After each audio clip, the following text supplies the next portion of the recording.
From Bristol, UK, I'm Pommy Harmar. I'm Melissa Chemam, and this is the Quarantini. We've been bringing you this podcast every week since April to keep your spirits up. Every episode will bring you a mix of ingenious responses to the virus, creative ideas for the future, an in-depth interview, and maybe a dash of the unexpected.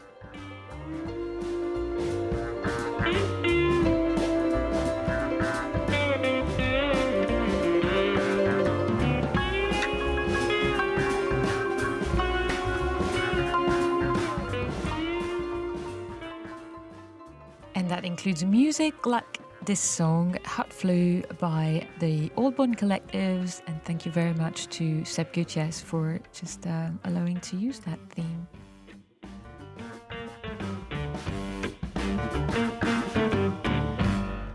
Hello and welcome back. This is episode 26 and we have our usual roundup. We also have an interview, and this week I've talked to someone very special from Bristol. She's called Aisha Thomas, and I'll tell you more about her in just a minute. And we're really lucky this week because we have music from the wonderful New Zealand singer-songwriter Aldous Harding. She's been in Bristol recording her latest album, and she's a very lovely woman. You've been lucky enough to meet her, right? I did meet her. She stayed in my house for a while. Yeah, we'll talk about that, hopefully a bit more in the coming weeks. Okay, so it's time for our interview. Yes, let's start with the interview. This week, I talked to a special woman. She's an educator, the assistant principal in an inner city secondary school. Her name is Aisha Thomas. She's also the founder and director of a company called Representation Matters. And she's trying to deal with supporting people feeling ostracized in the city, especially because of issues around racism. As you know, Pommy, the month of October in the UK is Black History Month, and I think you've been working a lot about that at Ujima. I've been writing a lot about it as well. But we both believe that, Black issues don't stop after the end of October. Aisha was invited for 2 key events at the Old Vic. Obviously, that was before they had to close down. And she gave there as well a powerful TED Talk exactly a year ago that you can watch on YouTube that I highly recommend. So talking to her, I started by asking her how COVID-19 has affected her work. As an educator, schools are absolutely key workers, key moment, key place in our cities for children. And especially as a Black teacher working on those issues in a very diverse area, she's been quite affected. And then she explained how the disease and issues about and around racism are actually very linked. Then she'll discuss how this very, very special year unfolded for her and all these issues of education and representation. From an education perspective, COVID completely knocked us for 6. Nobody expected it. As everyone keeps saying, it's unprecedented. So we didn't expect that to come. But I think what COVID did initially, and I think it hit me both as an educator and also personally, was that racism came to the forefront in a way that it hadn't for a very long time, and certainly not in a very obvious and overt way. But when COVID came about and there was so much more information, one of the key barriers for us was this misconception that if you were Black or if you're a person of colour, you were more likely to be affected by COVID. Well, obviously, when you work in a school that's 85% Black minority ethnic by definition, and you are one of very few Black members of staff within the school, that burden of understanding what that means falls upon your shoulders in a very heavy way. And even though we were on lockdown, many of our children were still attending school due to safeguarding concerns. And many of those children were Black. And having to listen to those children talk about the way in which they were segregated because of their skin colour, the way they were shouted at in the street, the way people would move towards them in the supermarket, the way people would cross over because they just didn't want to be near them because of their skin colour. And having to challenge discussions and talk to people about the fact that, yes, Black people are at risk, but let's break down why. Let's understand that, yes, because they do many of the jobs on the front line, be it carers, cleaners, transport, all the things that puts them at risk. Not because there's a genetic reason that means because you're Black, you're more likely to have COVID and therefore a risk. And for those young children, it was a really hard concept to understand. And then they felt this level of guilt because young people were put under a lot of pressure. And then for some of them who then lived in intergenerational households, they then felt a pressure of the risk they may well be putting on their other family members. And so having to kind of almost deconstruct this concept of COVID, explain what the data meant, whilst actually trying to help keep those children safe, was such a very delicate and complex situation to be in. And as a leader who was going into school as one of the only Black people in the building, I also had to think about how people would react to me as a Black person, thinking that because I was Black, I was more likely to be at risk. And it took a long time, I think, for not just the education system, but professions in general to think about those risk assessments. Mm-hmm. What measures do we need to put in for Black people? Do we need to ask additional questions? Do we need to put in measures? And I think there are lots of children who are worried also about their parents who are going to work without PPE. And did that mean that they were more at risk? So I think that COVID period was really difficult. And I too suffered COVID-related racism. You know, I went to the supermarket and I had people shouting at me. I was in a queue to go into a supermarket and somebody literally jumped in the square in front of me, didn't want to be next to me, purely because of the colour of my skin, because Black people are more at risk. And yet at that point, she'd gone into someone else's 2-metre box. So at this point, you've got two people mixing, and that probably posed much more of a risk. And yet people were questioning me.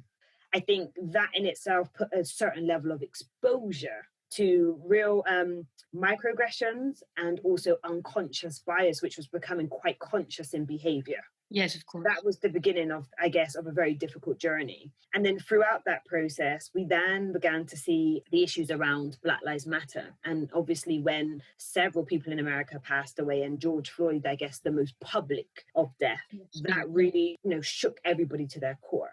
And I would have children coming into school crying and saying, "Miss, it's horrible being Black right now." And I can honestly say, I've never felt so Black in my life. So what it must feel like for a young person who perhaps in their life have only heard about racism, been taught about racism, but may never have had that experience, particularly when you go to a school which is predominantly of people of colour. These aren't experiences that they usually have. And when you actually have to watch it on the news, when you have to hear it on the radio, when you have these constant images telling you that your Blackness means that you're at risk, not just on your day-to-day, but your life can be at risk for no other reason than the pigmentation, that's a hard conversation to have with children. And kids would come into me during the COVID period and say, "Miss, I don't feel good today, but I know you understand." And it was just almost like a look and a glance, and we would both understand what that meant. And then we got on to the march and Colston. So it's almost like the cake layers were just being built and built and built and built.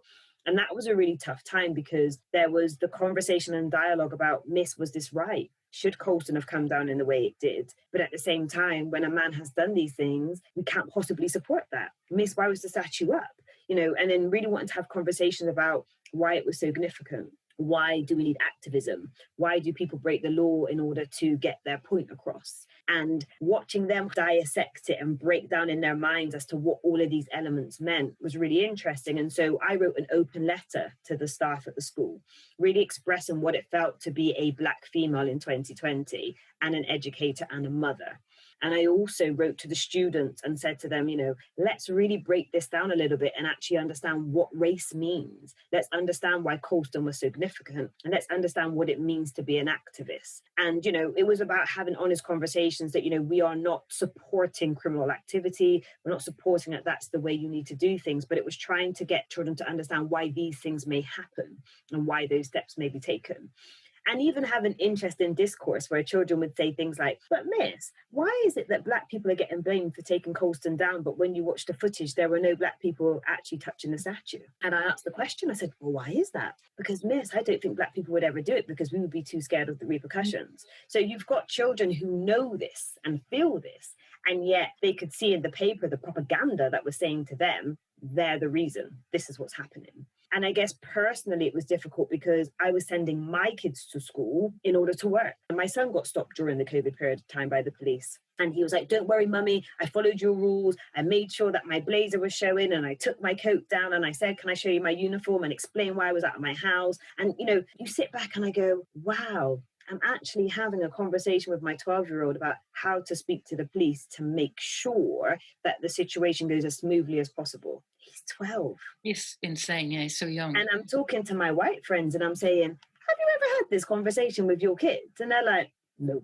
So it's been a tough time. And I guess I feel like I'm beginning to navigate my way through it. I believe that I'm beginning to find sources of solace, and I'm beginning to use my platform in a positive way to kind of challenge the system and to kind of debunk some myths and actually say, you know, there are things that we need to do and steps that we need to take. And that's kind of helping with my healing. But I have to be honest, this has been a very traumatic period of time. And I honestly haven't felt so black in my life. Well, yeah. Do you think people realize how hard it is? Because I feel like they're still around, that there's a lot of discourse about how things have improved, which obviously they have. You know, there was a time where people were not free at all, couldn't vote in some countries, so we're not that bad.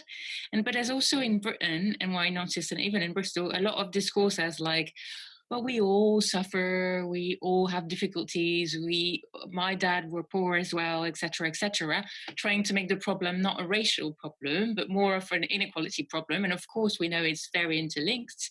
Absolutely. I mean, a colleague of mine read Akala's Natives, and she said to me, I really struggled to read that. I had to put it down several times. And I said to her, pause for one moment and just think, what must it have been like for someone to live it? Because the difference between you putting down a book or no longer wanting to have a conversation or feeling like you're over this, I don't ever get to be over my blackness. I don't ever get to take off my skin. I don't ever get to decide that I don't want to have a conversation, because the reality is I am black all of the time. And the microaggressions and the unconscious bias doesn't go away. What people misunderstand is that the pain and trauma is still there. Yes, you might not be at fault. You might not even deem yourself to be racist. You might not even be contributing to the atrocities that black and brown people are facing. But when you turn a blind eye and you say, do you know what, I've had enough, that doesn't stop the pain. Doesn't stop those people still hurting. Doesn't still stop them feeling that they are lesser than or that they're insubordinate. Because the current status quo continues to reinforce the same rhetoric, and we perpetuate the same problems. It's ludicrous to expect us to not challenge the fact that black people are disproportionately affected in particular places, in particular industries, in particular concepts. And we just want you to see it, note it, and allow that challenge to take place. We don't want handouts. We don't want exception. We're not asking for special treatment. We just want true equity. We truly want the opportunity to have those barriers removed so that we too can feel like we are human people who deserve our existence. But what's also important, not just about the curriculum, is about teaching a child about empowerment, teaching a child about self, teaching a child about the beauty of who they are, regardless of their skin color. And one of the projects I did with one Bristol curriculum was literally looking at the concept of what's in a name. And that literally came from a conversation with my neighbor. And he talked about his name being Whisper, and that in Zimbabwe, you name your children after what you want them to become. And he was called Whispering purely because his granddad wanted a quiet child for his mother, which is really beautiful as a story. But what it got me to really think about is actually, how much do we know about self? How much do we spend time getting to know who we are and where we come from? And I did a whole exercise with our students where we got them to look at, well, what does your name mean? It didn't matter whether you were black or white, whether you were Asian, whether you were Caribbean, whether you were African. What I wanted you to do is research your name. Where does it come from? Is it religious connection? Is it a cultural connection? Is it a tribal name? Or is it that your mum, just like my mum, liked Stevie Wonder and so decided to call me Aisha? But all of these things connect with who you are. And we did a whole program and we did what's in clothing, we did what's in music, we did what's in art, we did what's in a word. And what this allowed us to do is talk about the African diaspora. And we were able to then look at diaspora and say to ourselves, okay, let's give them a seed of knowledge. Let's give them some information that allows them to connect with Africa, but at the same time, we're going to create connection with who we are and how it relates. We even had Chinese children saying, oh, miss, I'm going to teach you how to pronounce my proper name, because a lot of the kids will change their name to a British name to make it easier for the tongue. So they might say, oh, my name is Sally, but that's not their name. And so even having a session where we were learning how to curl our tongue to pronounce different names for the first time. We've got kids who've been with us 2 or 3 years and never heard their name spoken in school, their birth name. because they gave a name that was easy to be used. Yes, of course. Thank you so much, Aisha. So that was Aisha Thomas, a mother, educator, teacher, assistant principal, and founder of Representation Matters here in Bristol. And a great interview. Thanks for that. It's now time, Melissa, for our weekly roundup. Yes, and one good news is that Bristol is among the 67 areas in the UK that are about to get a new faster tasting regime. So apparently this new test uses similar technology to pregnancy tests. So this means that the result will be shown and known in under an hour. And they could see as many as 1 in 10 people tasted each week. And that's coming up very soon. So that's on top of the many good news of the week. That, I think, will really help people be able to assess the risk of doing certain things, won't it? Absolutely. We need to test people and then can start managing this crisis finally. Yeah, staying in Bristol, I want to tell you about My Grateful. My Grateful is a charity which helps asylum seekers, refugees and migrants to share their culinary skills. And they're putting up a lot of festive cookery classes. The chefs are all migrants, and in addition to workshops which teach you how to cook the particular recipe, you also get to hear their life story. And this has only gone online, Melissa, because of the pandemic. So it costs around £22, and you can find them by searching for My Grateful Cookery Classes. The chefs come from places like Lebanon, Syria, Pakistan, Albania, Sri Lanka, Jamaica. And when I looked at the site, some of the classes are sold out, but the 3 that took my fancy are a Gambian recipe, lamb and peanut butter sauce and fried plantain, that's Sarah's. Yusuf, who's from Syria, is cooking fried aubergines and fattoush, which is Syrian salad. And Kashi, who's from Tanzania, she's going to be cooking street food style dishes. So urojo soup, baja, spice chutney and cassava chips. So which one do you fancy? Oh my God, it's hard to choose. I've been to Tanzania and the food there is gorgeous, usually a bit of coconut taste. But I think I'll go for the Syrian one because that's the best food in the world, isn't it? I'll do it and I'll taste it in a Zoom session with you. Yeah, you do it first because people might not know, but I'm not really the best cook in the world. Another excellent initiative that we can all use in the UK from now on is a bookshop that is online. And it's a new ethical website-only way to buy books. And that means an alternative to other websites that are already billionaires and we don't want to mention. It's been set up to boot sales at independent retailers. The link is bookshop.org. And Pommy, they managed to sell over 400,000 pounds of books just the opening week. So it meant that so many people went to support them. If you go on the site, you can search for your favorite local bookshop and buy anything you need from them, or there find a second best option via an independent shop. And then the shop will get 30% of the cover price, which means that instead of like killing the business, you also support them, and the website allow you not to get, delay because of the logistics or packaging or whatever. There are more than 150 sellers across the UK already signed up on the site, and there will be more, it's very likely. But you can also, of course, purchase a book without any specific bookshop, and in that case, 10% will go to a special pot, central pot, to be distributed among all the bookshops that are affiliated. It shows how many people want to support independent, local, and important businesses in their own communities, and that I found really uplifting. It's such a good idea, isn't it? I didn't realise that it links to specific local bookshops, community bookshops, independent bookshops, but also you can get books which are just sold online. That's great. Yeah, I was waiting for something like this. I kept ranting, why can't we compete with bigger, website by having local initiatives or at least national initiatives? And there is my dream come true. Fabulous. Well, moving to the other side of the world now, Melissa, we're going to Japan. We all know that Joe Biden won the race to become the next president of the United States. But who knew that there was another Joe Biden in Japan who's become a social media sensation? His name is actually Yutaka Umeda, and he's the 73-year-old mayor of the small town Yamato. But it was noticed that the kanji characters used to write his name can also be pronounced Joe Biden. He said, when interviewed, "I feel really close to him." He was a bit perplexed about it all. And according to the Kyodo news agency, he said, "It feels as though I've also won the election." I said good on him. He said he hopes his association with the US president-elect would bring his town, with a population of about 15,000, the same recognition that the Japanese fishing town of Obama enjoyed when its namesake became a presidential candidate. And this, Joe Biden says, although there's a huge difference between the job of the US president and mine, as the mayor of Yamato, our passion is the same. That's an incredible story. I remember Obama in Japan supporting Obama, but here is Joe Biden. Japan's always been ahead, isn't it? It's one of the biggest news of the week. I guess a lot of people can relate, and probably all the listeners of the Quarantini, that it's a big relief that this election is over and there's no terribly bad news.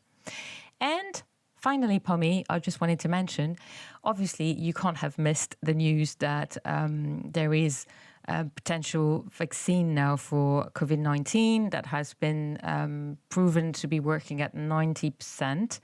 And in my hometown, people have been celebrating with graffiti. There's actually a mural representing a doctor holding a needle with the vaccine in her hand and a shiny mask, ready to help people around. That has appeared this week in Paris. It's Boulevard Vincent Auriol in the 13th arrondissement or district. And it's a hotspot for graffiti over there and graffiti artists. It's also very close to one of the largest hospitals in the French capital, La Pitié-Salpêtrière. So that's always nice. It's a very interesting visual that you might come across online. Fantastique, if that's a word. It is. And any of you who can really speak French can listen to our bonus French episode, which is coming up nearer the end of the year. So watch out for that. We're very excited. The entire episode is going to be in French. Melissa is going to write me a very, very clear script. Yes, with both of us speaking in French, which is exciting, isn't it? It is. À bientôt. And to finish off, Pommy, what do we have for this episode? Something quite exciting. Oh, well, if you haven't heard of Aldous Harding, then it's time you listened to her music, or watched it actually as well, because she's the most incredible performer and she wears extraordinary costumes and hats when she's performing. So look at her on YouTube or listen to her on your favourite music channel. She's in Bristol as we speak, finishing off her 4th album, and she stayed with me for a little while. When she first came over from New Zealand, she had to spend 2 weeks away from everybody who was going to be recording the album, and they all had to do the same, and then they met together in the recording studio and recorded the album together. So I've chosen one from her album designer called Fixture. Honey, your face is folding up. There's the memory, kisses you goodbye. It's better to live with melody and have an honest time. Isn't that right? There's a definite vibe. You can't be pure and in love. In the corner in blue is my name. In the corner. Fixture, picture. I've got it, I'm on it. You're in it, I'm honored. Fixture.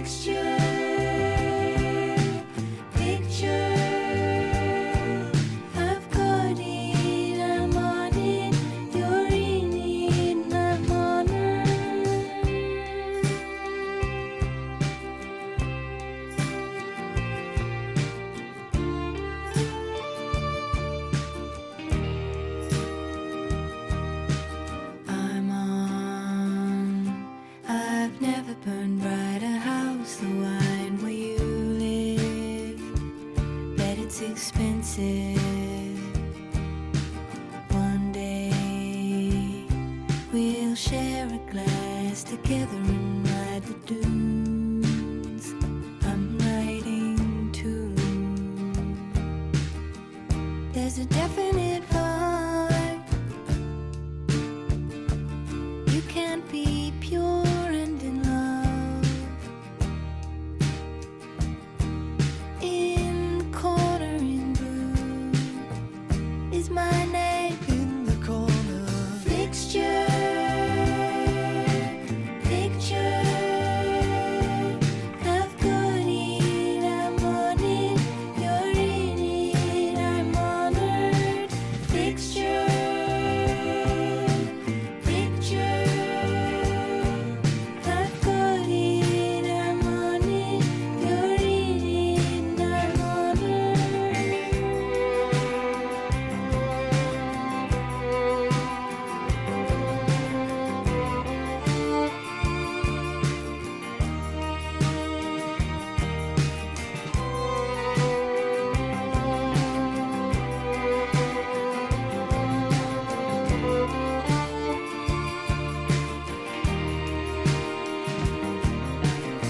Fixture,